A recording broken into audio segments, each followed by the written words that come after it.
Bom dia a todos, cumprimento aos eminentes desembargadores, agradecendo desde já ao desembargador Luiz Carlos por estar compondo essa Câmara, cumprimento nosso procurador, aos servidores e, iniciando, indago aos eminentes pares se tiveram acesso à ata e se tem alguma coisa a acrescentar. Não tendo nada a acrescentar, dou por aprovada. Gostaria de ver com os colegas se tem algum processo que vai ser adiado.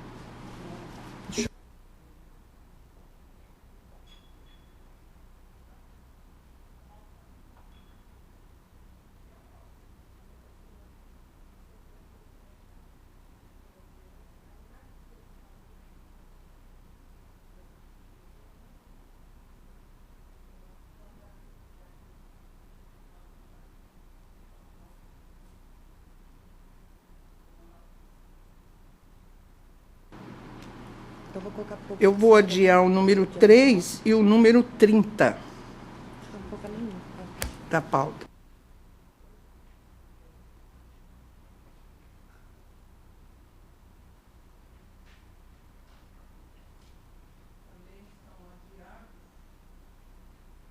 O número 1, que é uma apelação 106.852/2015, que é da comarca de Água Boa, que tem como relator o eminente desembargador Márcio Vidal. O julgamento foi adiado em virtude da audiência justificada do relator.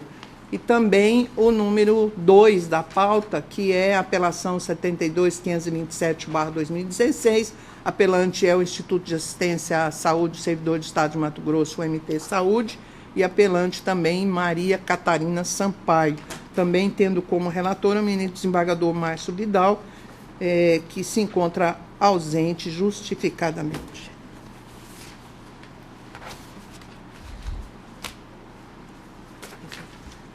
A desembargadora Maria Rodrigues está chegando, tem um outro pedacinho. Tá, nós temos dois pedidos aqui com sustentação oral, que é um da relatoria da desembargadora Maria Otides, que está já chegando, e tem o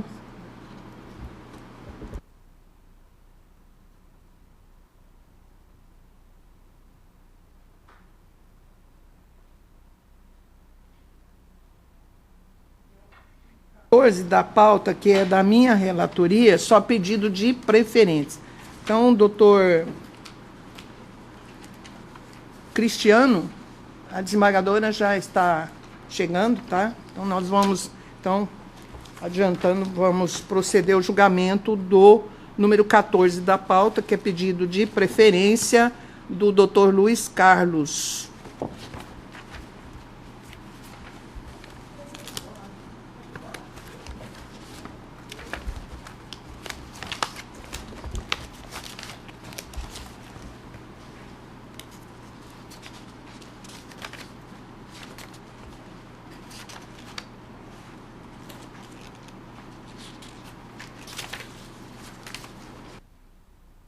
A questão aqui é um recurso de agravo de instrumento, é uma ação civil pública, fila de banco, procedência, recurso de apelação, apresentação a destempo, não conhecimento do recurso, insurgência recursal, alegação de indicação incorreta das partes. Acontece o seguinte, que o Banco do Brasil, visando em sede de liminar a suspensabilidade da decisão agravada, proferida nos autos da ação civil pública ajuizada pelo Ministério Público, em vista do descumprimento da lei, aquela lei da fila de banco, ele alega, né, que a causa motivadora da interposição do recurso, para que fosse, então, submetida a questão à apreciação, porque o juiz não recebeu o recurso.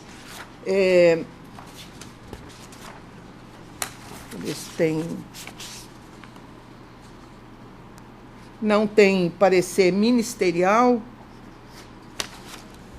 E eu estou, caso seja necessário, eu leio o voto completo, mas eu estou negando provimento ao recurso. Desembargadora presidente, eu recebi o memorial do Banco do Brasil, em que parece-me que a publicação foi errônea. Parece-me que não constou, segundo o memorial que me foi entregue. Eu levei para casa, esta noite eu analisei, não precisa constar nada nas notas taquigráficas, mas então eu peço vista, porque já simplifica o julgamento.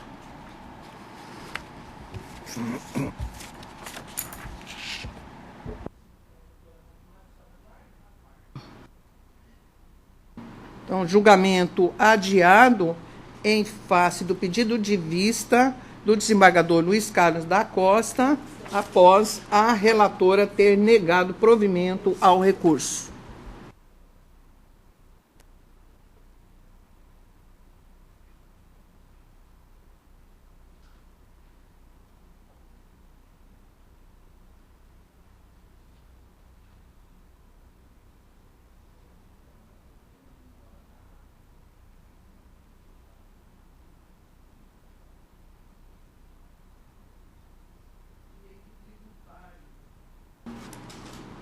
O 12 da pauta é um recurso de agravo de instrumento numa ação anulatória de débito fiscal, pedido de antecipação de tutela concernente à suspensabilidade da ação de execução fiscal. Ele é o de número 101.389/2013, da comarca de Lucas do Rio Verde, agravante a massa falida de Agrenco do Brasil, Sociedade Anônima. E o agravado é o Estado de Mato Grosso. Eu sou a relatora. É um agravo de instrumento com pedido de efeito suspensivo interposto pela Agrenco do Brasil contra a decisão interlocutória proferida nos autos da ação anulatória com pedido de antecipação de tutela. O magistrado de primeiro grau indeferiu o pedido de antecipação de tutela concernente à suspensão da exigibilidade do crédito tributário e, consequentemente, da execução fiscal ajuizada em seu benefício. A doutora Dalva Maria de Jesus, Procuradora-Geral de Justiça, que atuou nesse feito, manifestou-se pelo desprovimento do recurso. Mantido o parecer, eminentes pares, eu tenho um voto. Se vossas excelências acharem por bem, posso fazer a leitura, mas parece-me que essa é uma matéria que já foi discutida e eu estou negando provimento ao recurso. Estou de acordo. Doutora Wandimara? Então, à unanimidade, a Câmara negou provimento ao recurso nos termos do voto da relatora.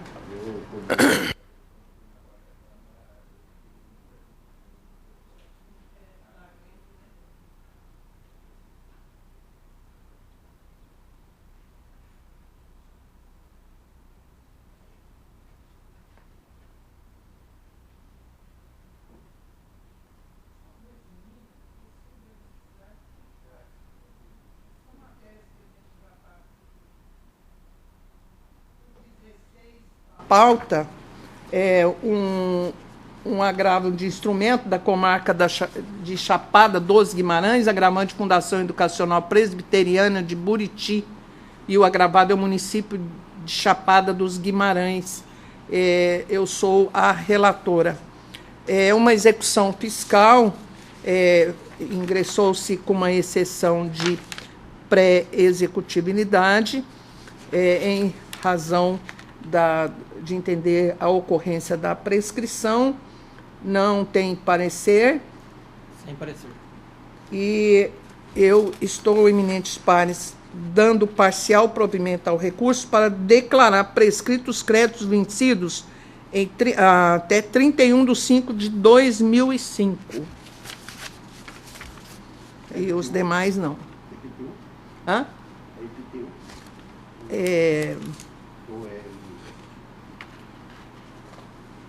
Deixa eu ver se que eu...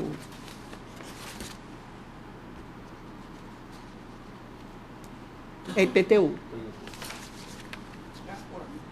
À unanimidade, a Câmara deu parcial provimento ao recurso nos termos do voto da relatora.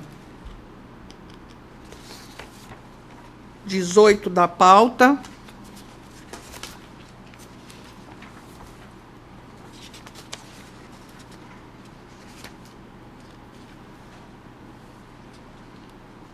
Ao 18 eu também vou adiar, que eu fiz uma observação, parece que não foi corrigida. Eu vou adiar o 18 também, que é o agravo de instrumento 51.882/2015.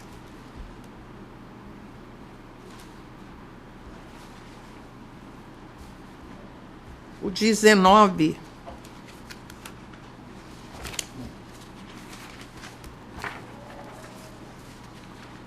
é uma apelação 72.589/2015, comarca de Rondonópolis, apelante Douglas Nogueira e outros, e apelado o Estado de Mato Grosso.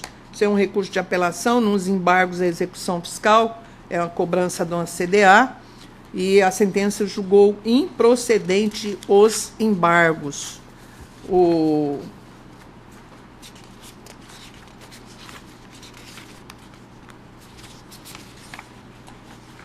Não tem parecer, e eu estou desprovendo o recurso. À unanimidade, a Câmara desproveu o recurso nos termos do voto da relatora.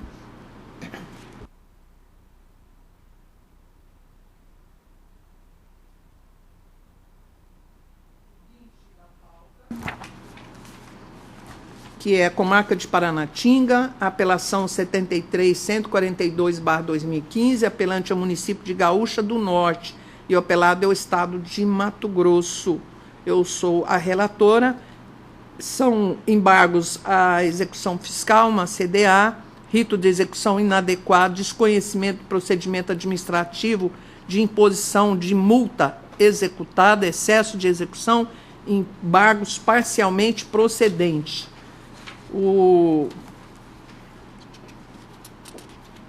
Esse caso, o recorrente, ele não impugnou especificamente os fundamentos adotados na decisão. Portanto, eu não estou conhecendo. Doutora Bandimara?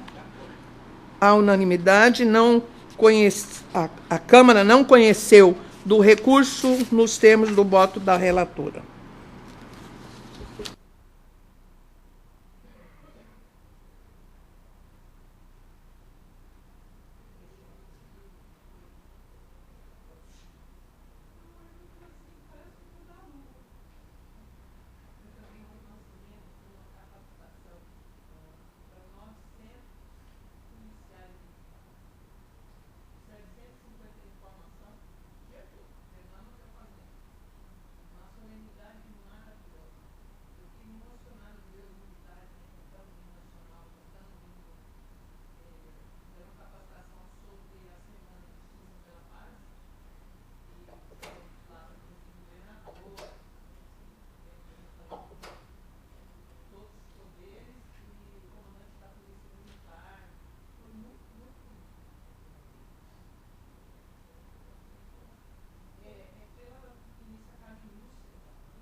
O 13 é um agravo de instrumento. É 21?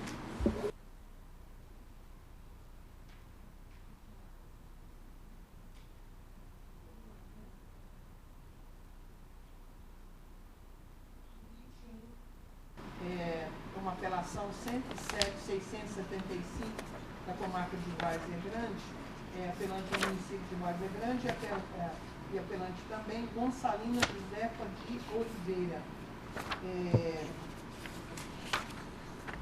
A relatora é a doutora Bandimara Zanotto, que está com a palavra. Senhora presidente, tanto o 21 quanto o 22, a matéria é reenquadramento das servidoras que estão buscando... A mesma matéria? Estão buscando... Anuncio também o julgamento da apelação 107.676/2015 da comarca de Várzea Grande, tem como apelante município de Várzea Grande e apelante também Vilma de Souza Martins Vieira.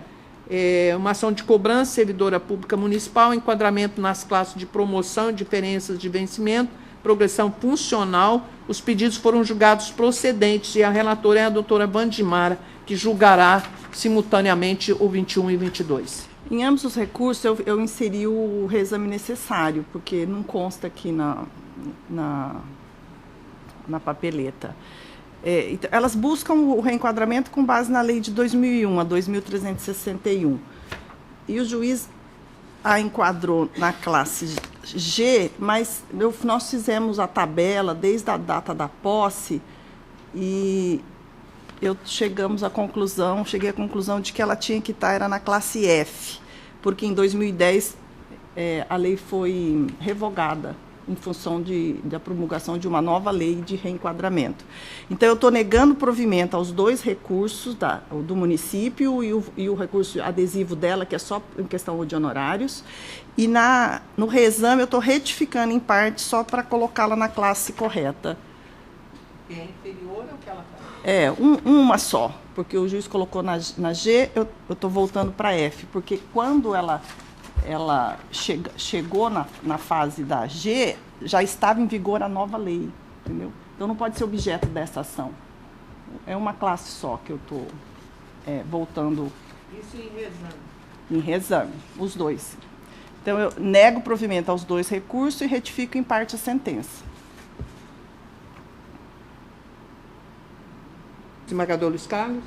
Desembargador, eu vou pedir vista, porque nós temos várias situações semelhantes e para evitar decisões voto conflitantes, eu vou pedir vista, inclusive nessa mesma hipótese da lei 2.361, da questão da letra G. Então, eu vou pedir vista só para manter o entendimento da Quarta Câmara sobre isso, mesmo mesmo na presença de eventual divergência. Mas resumo, eu peço vista, só isso. Precisa constar na nota está aqui.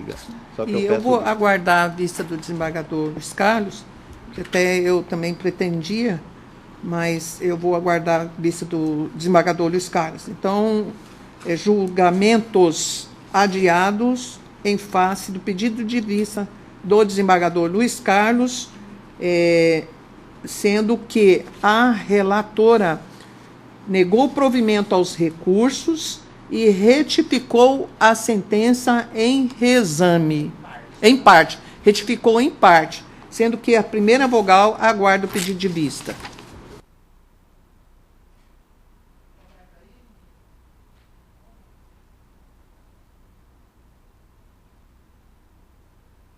O 29 da pauta é uma apelação com remessa necessária, 41.522/2015.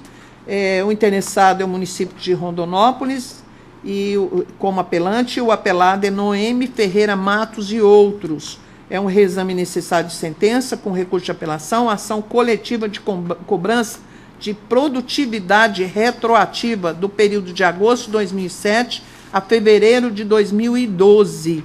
servidores municipais, redução indevida de vencimentos, e eu sou a relatora.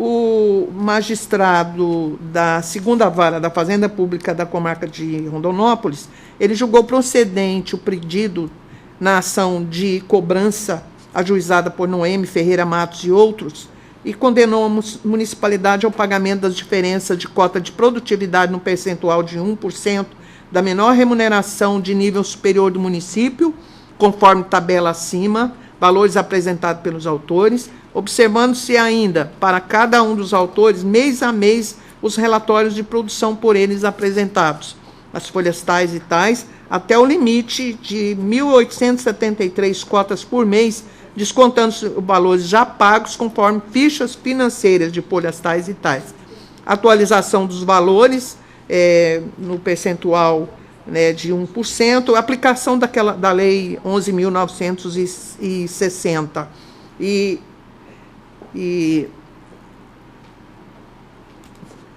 condenou a municipalidade ao pagamento de honorários no valor de R$10.000. E o apelante requer que seja declarada incidentalmente a inconstitucionalidade dos artigos 1º, 2º e 6º da Lei Municipal 2.253, ante a forma de sua regulamentação decorrer de ato normativo do Poder Executivo, afrontoso à reserva legal descrita no artigo 3710 da Constituição Federal, já decidida na ADIM 64 do STF. Ele assinala que a Lei 2.253/94 foi revogada pela Lei Complementar 31/2005, que alterou a natureza da remuneração dos gerentes de departamentos para subsídios, a fim de que esta traga parâmetros para aferimento da cota. Diz que o artigo 6º da Lei 2.253/94 depende de regulamentação pelo Poder Executivo Municipal, o que configura desrespeito ao artigo 3710 da Constituição Federal, pois quando a Constituição fala somente em lei, a lei municipal jamais poderia prescrever que o disposto em decreto, ato do Poder Executivo, supriria a competência exclusiva da lei Poder Legislativo, concluindo de reserva legal absoluta. Por via de consequência, seria flagrante também a inconstitucionalidade do decreto municipal que disporia sobre a cota de produtividade prevista na Lei Municipal 2.253/94.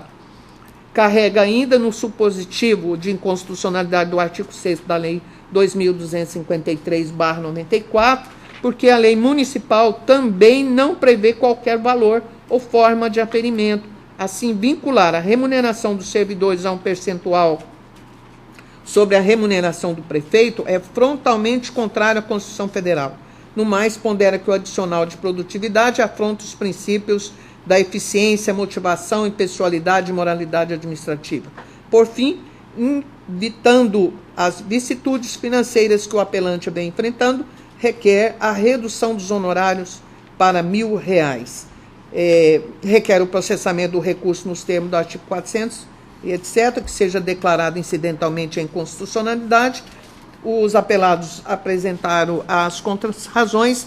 A doutora Maria Ângela Veras Gadelha, procuradora de Justiça, concluiu por inexistir interesse público a legitimar a intervenção ministerial. Mantido o parecer. Eminentes pares, inicialmente, analiso a preliminar de não conhecimento do recurso apelatório, por outras palavras, suscitada em contrarrazões por inovação recursal. De fato, o município de Rondonópolis requer a declaração incidental de inconstitucionalidade dos artigos 1º, 2º e 6º da Lei Municipal 2.253/94, ante a forma de sua regulamentação decorrer de ato normativo do Poder Executivo, que diz afrontoso à reserva legal descrita no artigo 3710 da Constituição Federal. Ocorre que a peça contestatória não aponta, sequer nas entrelinhas, eventual inconstitucionalidade da Lei 2.253/94, em vigor há mais de 20 anos, o que empresta corpo à preliminar de inovação recursal. Isso porque a contestação é regida pelos princípios da eventualidade ou da concentração, sendo impositivo que todas as matérias defensivas sejam necessariamente deduzidas por ocasião da resposta à petição inicial, constoante artigo 300 do CPC de 73, folhas 1074, 1095. Desse modo, afigura-se inadmissível a posterior inovação em tese que poderia ter sido formalmente deduzida a tempo e modo apropriado, porquanto não se pode recorrer do que, adrente, não foi objeto de discussão no primeiro grau de jurisdição. Sendo assim, acolho a preliminar e não conheço do recurso de apelação na parte em que arguiu a inconstitucionalidade da Lei 2.253/94. Eu não fiz aqui o separado, mas eu indago aos senhores se concordam. Essa matéria nós também temos inúmeros, eu quero pedir visto para a gente, porque se houver divergência, será convocar, e para a gente chegar a um termo, ou a quarta Câmara muda, porque com essa técnica de julgamento, no final, no primeiro momento vai ser difícil, mas no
julgamento adiado em face do pedido de vista do desembargador Luiz Carlos da Costa, sendo que a relatora acolheu a preliminar e não conheceu do recurso de apelação na parte em que arguiu a inconstitucionalidade da Lei 2.253/94, sendo que a doutora Wandimara aguarda o pedido de vista.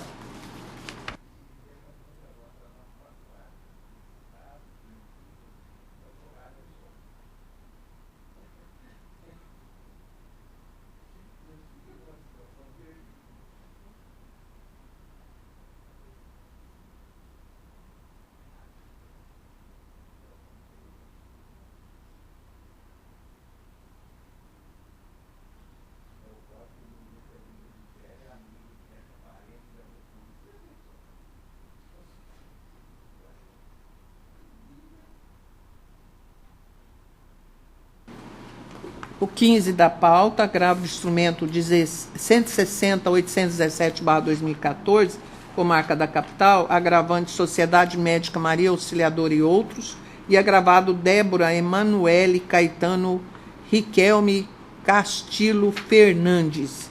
É uma exceção de incompetência, agrava da decisão que rejeitou a exceção de incompetência. Eu sou a relatora.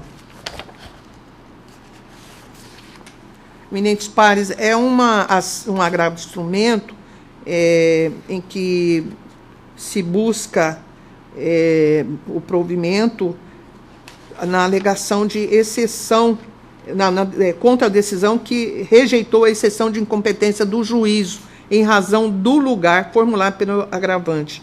A douta Procuradoria, em parecer do doutor José Basílio, opinou pelo desprovimento do presente recurso de agravo de instrumento. Mantido o parecer, eminentes pares, o agravo de instrumento interposto pela Sociedade Médica Maria Auxiliadora e outros, objetivando a reforma da decisão que rejeitou a exceção de incompetência do juiz em razão do lugar, formulado pelos agravantes, se sustenta de que, tendo em vista que a autora, a hora gravada, além de residir na comarca de Alto Araguaia e lá, conforme o artigo 80 da Lei 10.741/2003, deve ser protocolizada a ação, até porque foi lá a ocorrência geradora da causa que aconteceu. Então, o caso aqui é saber se o foro competente para o processamento da ação reparadora por erro médico, se é o domicílio do agravante e local dos fatos, ou, que é Alto Araguaia, ou em um dos dois endereços da agravada, Cuiabá ou Alto Araguaia. Os artigos 71 e 72, que estabelece sobre a pluralidade de domicílio, né, me reservo não ler para não cansar, e que é do conhecimento de todos. Então, esse artigo deixa bem claro que a prerrogativa de eleger o foro de seu domicílio do local do fato para o ajuizamento é de quem sofre o dano. Então, eu estou negando provimento ao recurso e mantendo intacta a decisão hostilizada. Essa decisão é anterior ao novo CPC? É anterior. Agora gravou, mas até o Estado pode ser demandado na residência da pessoa. Até uma arguição de inconstitucionalidade. Então, a pessoa aqui pode propor uma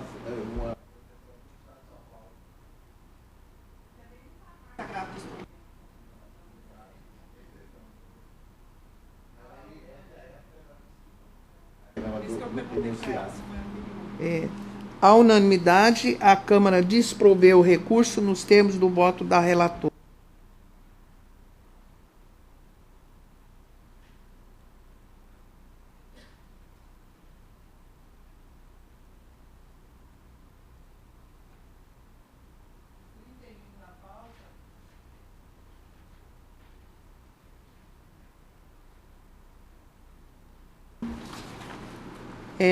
Uma apelação com remessa necessária, 72.364, comarca de Rondonópolis. O interessado é o município de Rondonópolis, e também como apelante, como apelado, Griford Uniformes Profissionais.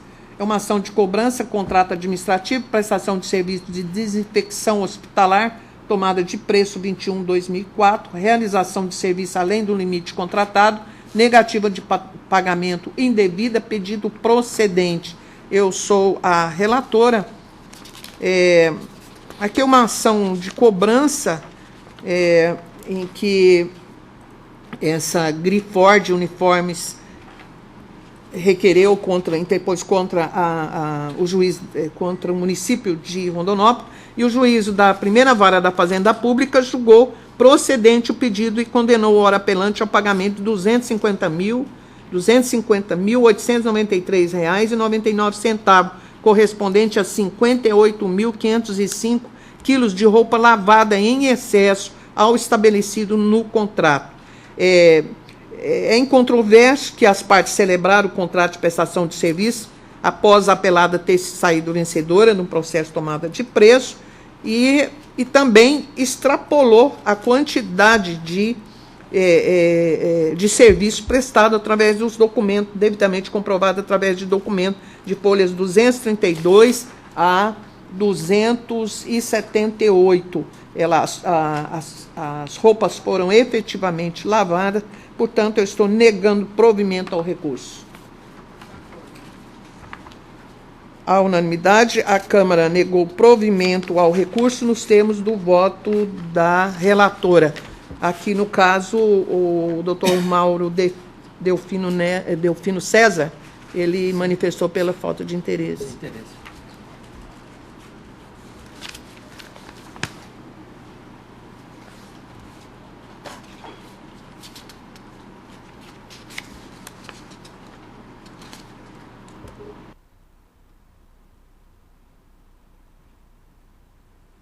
Da pauta, agravo de instrumento 104.408/2013, comarca de São José do Rio Claro, agravante TIM Celular S.A.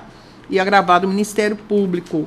É um agravo de instrumento com pedido de efeito suspensivo, é uma ação civil pública com base no pedido de providência número tal, prestação de serviço de telecomunicação deficiente, agrava da decisão que deferiu a inversão do ônus da prova em favor do agravado, com meio de facilitar a proteção dos interesses coletivos, tendo em vista que o consumidor não possui meios de demonstrar a qualidade dos serviços prestados pela agravante. Requer a concessão do efeito suspensivo da decisão e, no mérito, acolhe a questão de ordem pública suscitada, conferindo efeito translativo ao recurso, a fim de extinguir a ação civil pública sem julgamento de mérito. Eu sou a relatora. Eminentes pares, eu estou desprovendo o recurso porque, na realidade, eu acho que a Quarta Câmara também tem julgado nesse sentido. É a questão da qualidade de serviço. Nesse caso, Vossa Excelência não gostaria de avaliar para olhar a decisão do Lewandowski, que se estendeu todas essas ações. Perfeito. A Vivo, a TIM, tudo, né? Isso, porque me parece que é sobre a qualidade. Verdade. Que estaria a invadir a área da Anatel. Perfeito. Eu estou adiando, então, o número 13.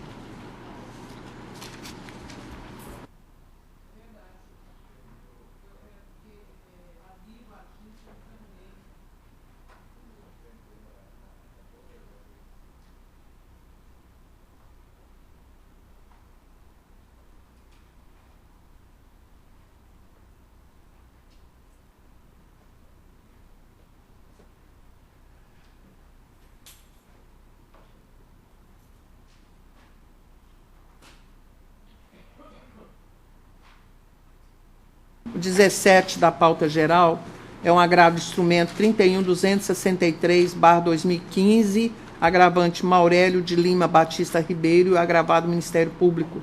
É uma ação civil pública por ato de improbidade administrativa, referente a inquérito público civil instaurado pela portaria número tal, noticiando que o secretário municipal de saúde e o prefeito de Cuiabá deixaram de cumprir ordens judiciais proferidas nos autos dos processos números tais da vara especializada em ação civil. Eu sou a relatora. Eminentes pares, é um agravo de instrumento com pedido de efeito suspensivo interposto por Maurélio de Lima Batista Ribeiro, visando a reforma da decisão interlocutória que, na ação civil pública por ato de improbidade administrativa, ajuizada em seu desfavor, e de outro pelo Ministério Público, recebeu a sua apelação com efeito meramente devolutivo. O agravante narrou que foi sentenciado à proibição de contratar com o poder público e receber benefícios fiscais ou creditício, direto ou indiretamente, pelo prazo de 3 anos, e à multa civil de 3 vezes o valor da remuneração auferida enquanto secretário municipal de saúde, e que, interposto recurso de apelação contra essa sentença, foi o mesmo recebido somente com efeito devolutivo pela juíza Acó.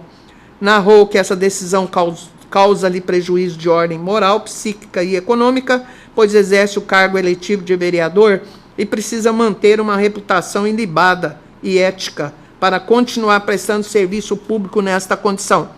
Além disso, a suspensão de contratar com o poder público pelo prazo de 3 anos irá ceifar de morte a sua carreira pública, pois defende os interesses da coletividade e propõe medidas que contribuem para a arrecadação de fundos em prol da coletividade, e tal sanção o impedirá de fazer parte de qualquer negociação com o poder público durante o período estabelecido, frustrando a expectativa daqueles que o elegeram. Defendeu o agravante também que o suposto ato ímprobo que lhe foi imputado, descumprimento de decisões judiciais em razão da não prestação de esclarecimento necessários ao judiciário, não se reveste de má-fé ou dolo e nem teve a intenção de burlar a lei ou atentar contra os princípios norteadores da administração pública, não sendo reincidente ou desidioso no desempenho de suas funções. Aí ele sustenta que manter a decisão agravada não poderá concorrer às próximas eleições. A doutora Eliane Cícero de Sá Maranhão Aires, douta procuradora de Justiça, manifestou-se pelo desprovimento do recurso. Mantido o parecer. Eminentes pares, essa decisão, a meu ver, não merece qualquer reparo. A Lei 8.429/92, que disciplina... Já? Aliás, é isso que eu tenho definido, ao invés de colocar...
Então, à unanimidade, a Câmara negou provimento ao recurso nos termos do voto da relatora.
Aqui três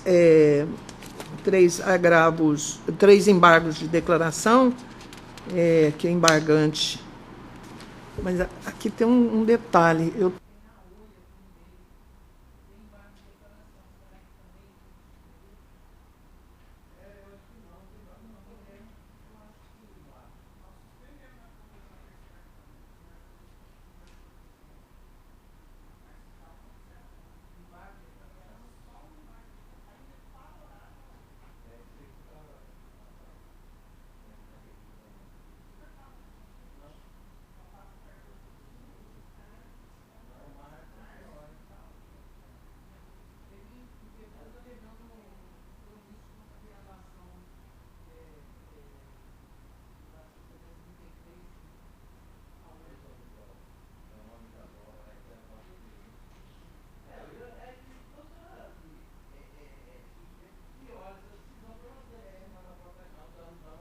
Os embargos de declaração, os pautados de número 23, 24 e 25 estão adiados. E aí foi a própria terceira Câmara, né?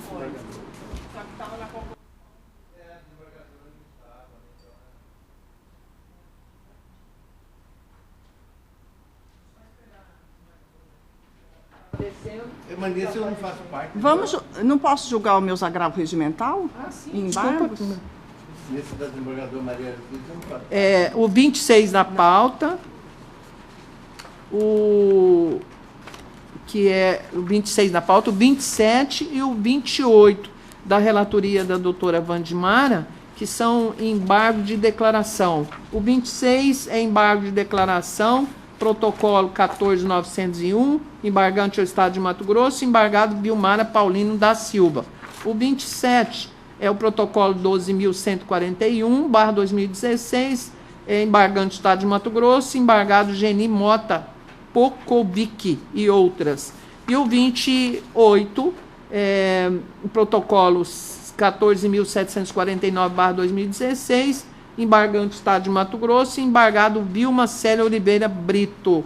Todos têm como relatora a doutora Wandimara Zanotto, que está com a palavra.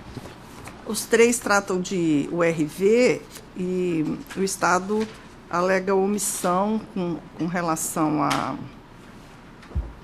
ao pré-questionamento do artigo 68 da Constituição e também se insurge contra o percentual de 11,98%. Eu estou rejeitando-os.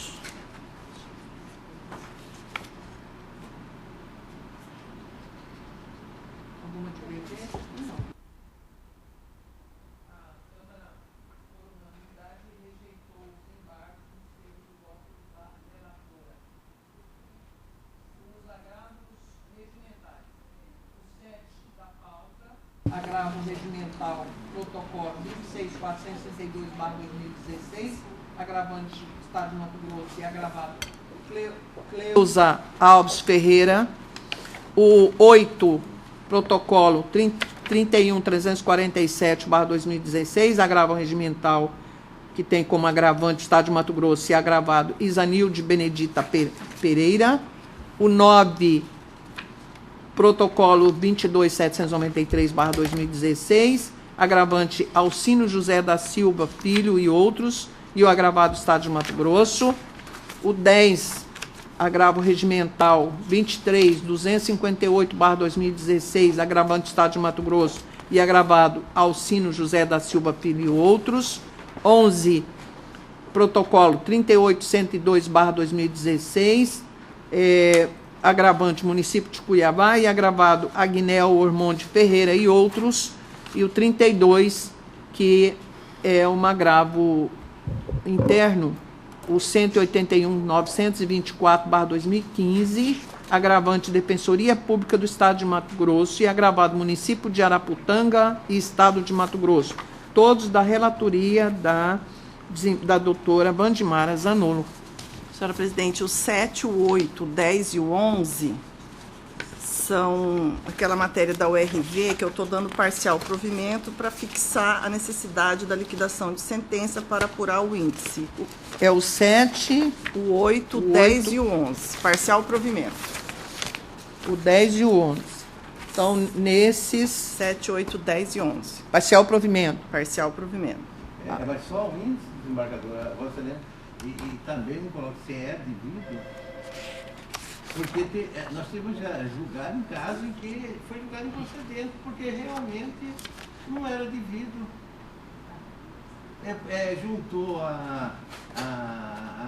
o olerite do Estado e realmente no mês seguinte pagou a diferença e corrigiu. Não é o caso, desembargador, é só... Mas eu penso, porque aí já fixa que é devido. A minha divergência é isso, mas tem casos, a maior parte dos casos que chegou, o Estado não estou comprovando que foi feito. Que foi feita, foi pago, não tinha direito a 1 centavo da URV. Então, Essa foi a questão que eu verifiquei, que tem alguns casos que não é. Então, desde o começo, eu tenho para ver, com aquela decisão do STJ, para ver se é devido, para evitar enriquecimento ilícito, lembra? Recebimento em dobro ou enriquecimento ilícito, aquela decisão do STJ. Não, esses casos, eles não têm essa alegação. Mas eu acrescentei, não, mas ele diz, ela invoca o 168, que é o repasse da Constituição. Todos eles é padrão essa apelação. Aí ele cita aquela lei que foi feito o reenquadramento.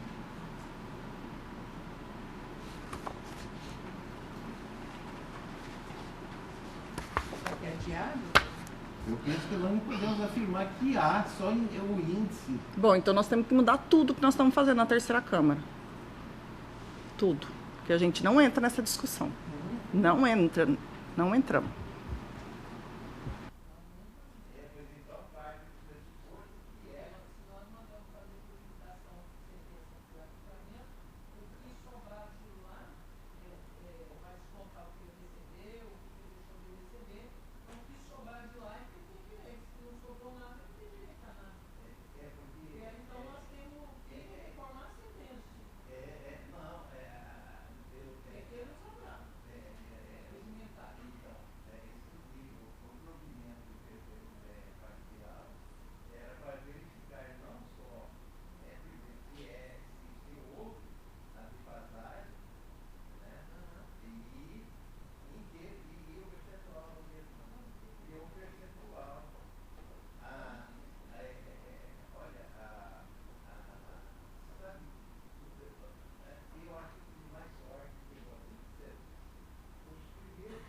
vencido em parte, só que eu entendo que, nesses casos, consta meu voto vencido em parte, que a liquidação de sentença não se restringe tão somente ao percentual, como também, no primeiro momento, a comprovação da ocorrência ou não da defasagem de vencimentos, bem como a sua não correção posteriormente, inclusive no caso de reestruturação de carreira. Eu farei juntada de votos escritos, fica melhor, tá? Então, nesse ponto, eu vou ficar vencido.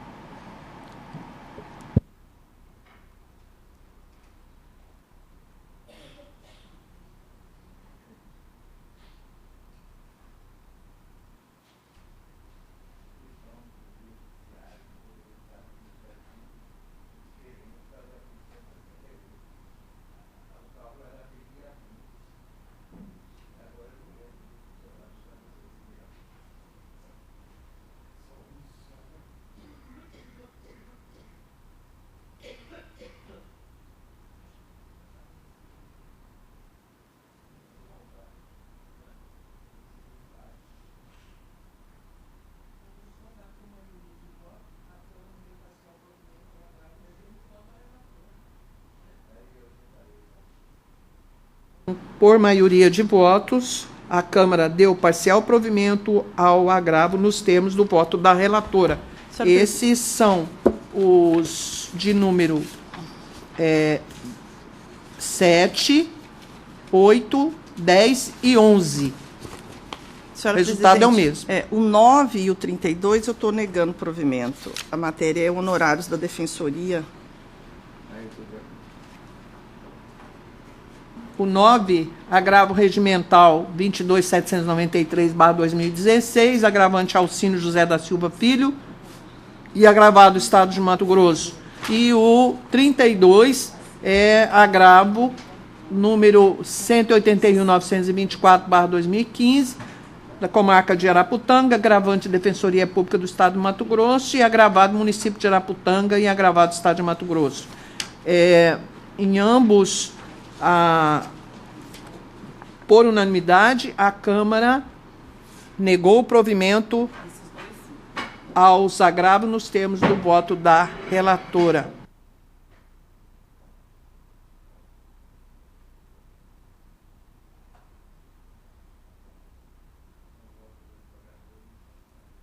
Acho que não. Desembargador Luiz Carlos, muito obrigado pela participação. Sempre é um prazer recebê-lo aqui. Bom dia. Vamos, então, ao julgamento do 5 da pauta,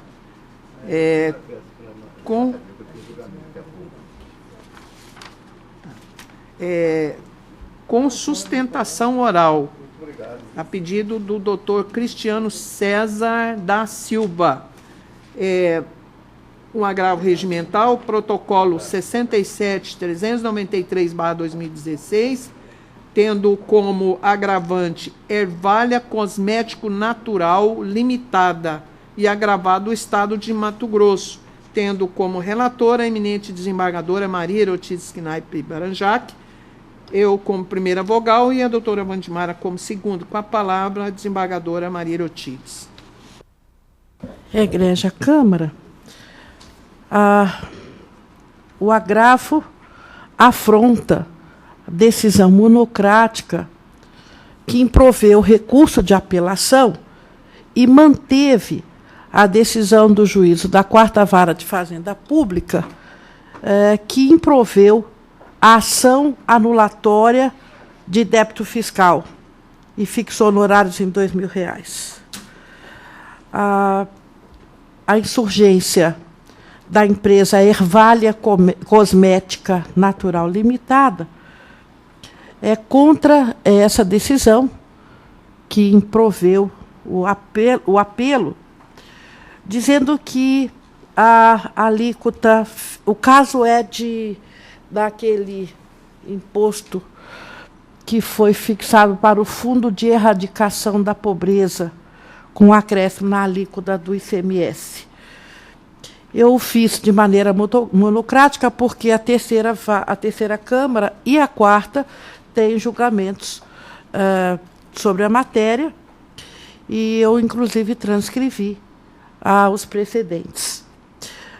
A insurgência do apelante, do agravante, no caso, é no sentido de que a alíquota seria, segundo ele, superior a 2%, que afrontaria o artigo 82 da DCT, que também ele entende que estaria sendo aplicado um percentual de 6% sobre o valor da nota e não sobre o valor da alíquota do ICMS.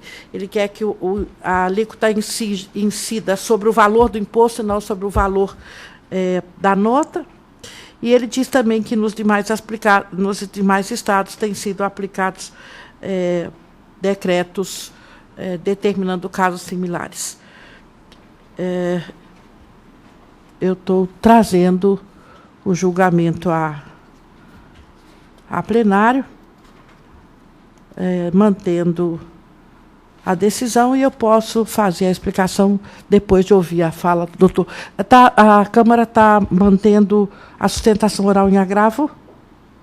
Regimental? Está mantendo a sustentação. Tá bom.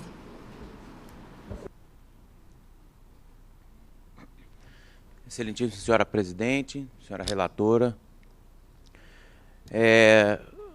nós recorremos contra uma decisão monocrática da eminente relatora, que nós apresentamos 2 pontos importantes a ser debatido na presente apelação, que é o primeiro, sobre a mudança do quadro jurisprudencial. Nós tivemos um recurso na turma recursal em que foi fixado, num caso idêntico, de pedir e pedidos, onde eu mesmo sou o patrono de uma empresa Maria Cosméticos Limitada. Foi fixado pela turma recursal do Estado do Mato Grosso, devido ao valor da causa, foi tramitado pela Fazenda Pública do Juizado Especial.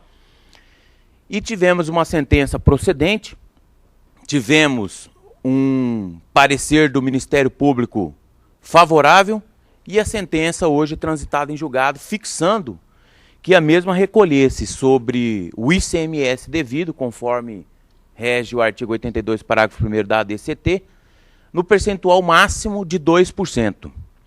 O Estado apresentou um decreto, 144 de 2011 e o 460 também, em que ele arrolou na linha F a empresa de cosméticos e colocou para aqueles setores empresarial que recolham 25%, será majorado para 35%, sendo que nesse cálculo 10% passaria ao Fundo de Erradicação da Pobreza.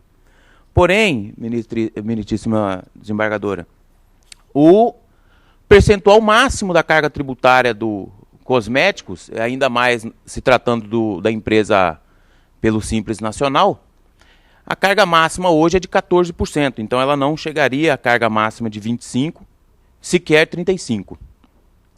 Nós trouxemos como paradigma que a ADIM, decidida pelo então ministro Carlos Brito de 2004, teve uma mudança pela ministra Ellen Grace em 2007, outras decisões do Tribunal de Justiça do Rio de Janeiro de 2013 e a nossa decisão aqui de 2015, mudando esse quadro jurisprudencial de que, por mais que a lei, o artigo 82, parágrafo 1º, destina fundos e que o Estado pode criar fundos para a aplicação deste imposto ao Fundo de Erradicação da Pobreza, que seja limitado em 2%. Nós trouxemos decretos dos estados, em que vários agora aplicaram o Fundo de Erradicação da Pobreza num percentual de 2% a diversas empresas. O decreto também de 2015, que foi alterado no estado de Mato Grosso, aplicando um percentual de 2%. E o quadro jurisprudencial que teve essa mudança porque uma decisão de uma ADI do Supremo Tribunal Federal não é vinculante, é uma decisão que foi emanada pelo então ministro. Hoje teve essa mudança diante de vários tribunais, inclusive desse, e é que nós pedimos que seja aplicado o percentual de 2% sobre o ICMS devido. Esse é um ponto. O outro ponto é que o Estado, ao invés de aplicar o percentual de 6%, que é o que está ocorrendo agora, sobre o ICMS devido, vem aplicando sobre o total da nota fiscal. Entende a agravante que há um recolhimento duplo de ICMS, mascarado então pelo 6% do Fundo de Erradicação da Pobreza. Peço então que seja provido o presente recurso e trazido a esta Câmara a apelação para então podermos fazer uma outra sustentação oral. Obrigado. Eu peço vênia ao doutor Cristiano, mas eu penso de forma diferente. Vou tentar ver se eu consigo explicar. Primeiro que o caso julgado pelo juizado não é paradigma para nós, porque ele foi enfrentado com um argumento bastante simplório, como é natural nos julgamentos do juizado, de que não há definição na lei complementar de que quais sejam os produtos supérfluos. E depois de que a indicação por diploma estadual, além de não atender, segundo ele, os ditames constitucionais, acirraria a guerra fiscal. Então, esse argumento foi suplantado de forma muito violenta, vamos dizer assim, pelo ministro Lewandowski.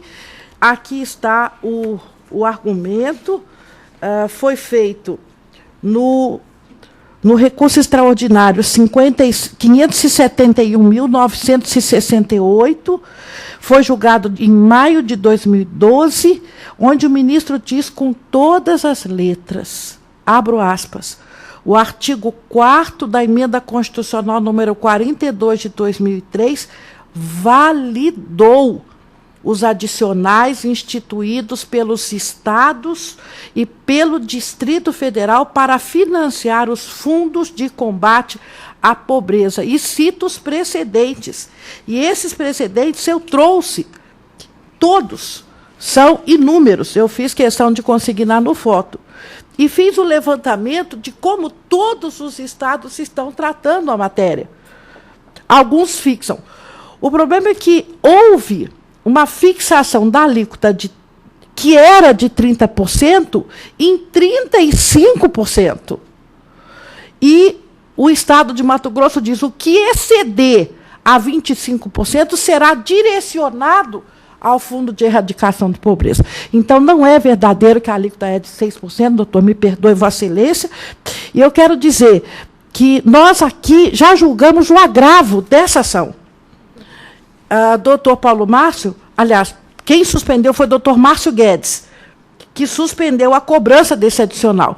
E nós mantivemos para que isso fosse julgado no mérito, porque se ele já pagasse, né, nós entendemos que mantivemos a decisão do doutor Márcio, mas na decisão, né, na sentença definitiva, o doutor Paulo Márcio julgou improcedente a ação, os débitos não são nulos. Eu peço, vênia, doutor, se quiser eu posso fazer o fundamento. Eu trouxe julgamento nosso, da minha relatoria, da relatoria da desembargadora Nilza, da relatoria do desembargador Luiz Carlos, todos validando a fixação do Estado, e disse que há expressa previsão legal, que somente pode ser afastada via controle difuso ou concentrado de constitucionalidade, não havendo como negar que é o mesmo admitindo-se a hipótese de aplicação do artigo 4º da emenda constitucional número 42 de 2003. Trazendo mais entendimentos do Supremo, inclusive o entendimento do ministro Joaquim Barbosa, onde ele diz a decisão agravada está em consonância com a jurisprudência dessa Corte, no sentido da validade do adicional da alíquota do ICMS destinado ao Fundo de Combate à Pobreza, e ele explica, esse voto é muito bonito, onde ele diz que os produtos supérfluos, tais como cosméticos, devem ser realmente majorados na sua alíquota de ICMS. Acompanha a relatora. Também acompanha a relatora. A unanimidade negou provimento ao regimental nos termos do voto da relatora. Obrigado.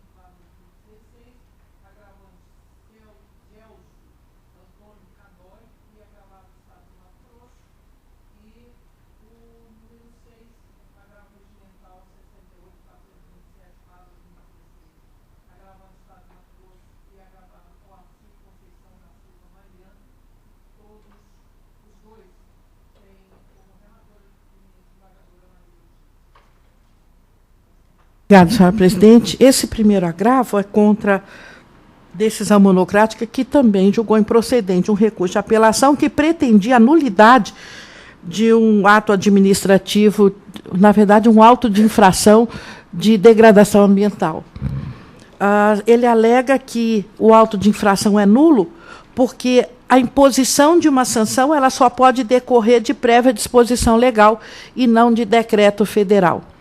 Ele diz também que a norma exige a descrição geográfica no auto da infração para possibilitar ampla defesa. Então, ele insiste na nulidade de um auto de infração por violação de normas ambientais.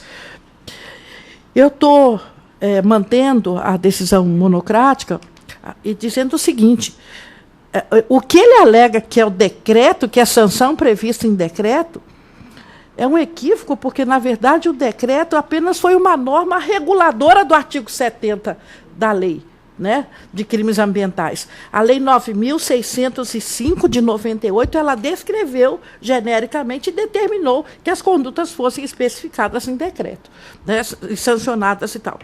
Eu trouxe também julgamentos nossos nesse mesmo sentido, inclusive um da doutora Wandimara, e também do STJ, nesse sentido de que o decreto apenas regulamentou. Esse aqui também do desembargador Rubens, aqui da nossa Câmara. E com relação às coordenadas, ele próprio, na sua defesa administrativa, o próprio apelante, ele fala, abro aspas, munido de autorização e dirigindo-se, que ele tinha uma autorização de desmato, mas era em outro lugar, não da reserva. Então, ele diz, munido da autorização e dirigindo-se ao local autorizado no projeto de execução, o requerente constatou que se tratava de área com solo frágil e em local acidentado. Dessa maneira, deslocou-se para outra área de propriedade com menor propensão a impactos ambientais. Ocorre que esta nova área escolhida, diferente da prevista na autorização, encontrava-se averbada como reserva legal. Então, diante dessa confissão, diante do auto de infração que foi acompanhado do mapa digital da área, que identificou a região degradada, não restando dúvida de um desmate enorme, uma região grande, né? Não há nulidade do auto, não há ilegalidade na regulamentação do decreto que o fez da lei federal, da lei, né? Eu estou também mantendo a decisão monocrática e negando o provimento.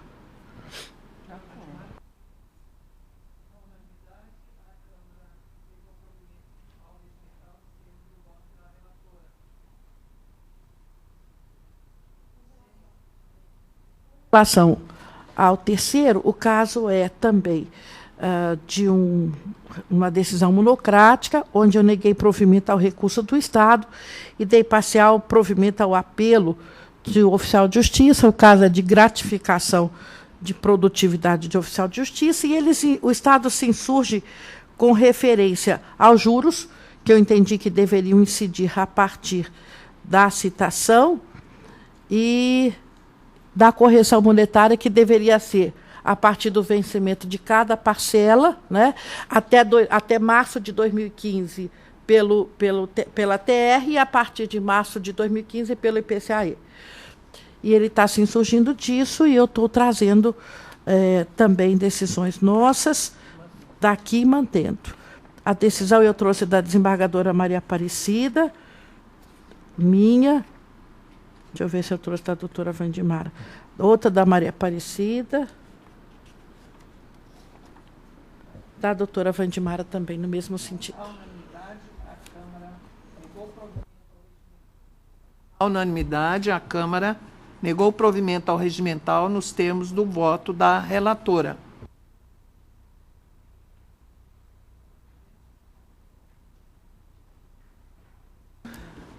Nada mais havendo, agradeço a presença de todos. Uma boa tarde a todos.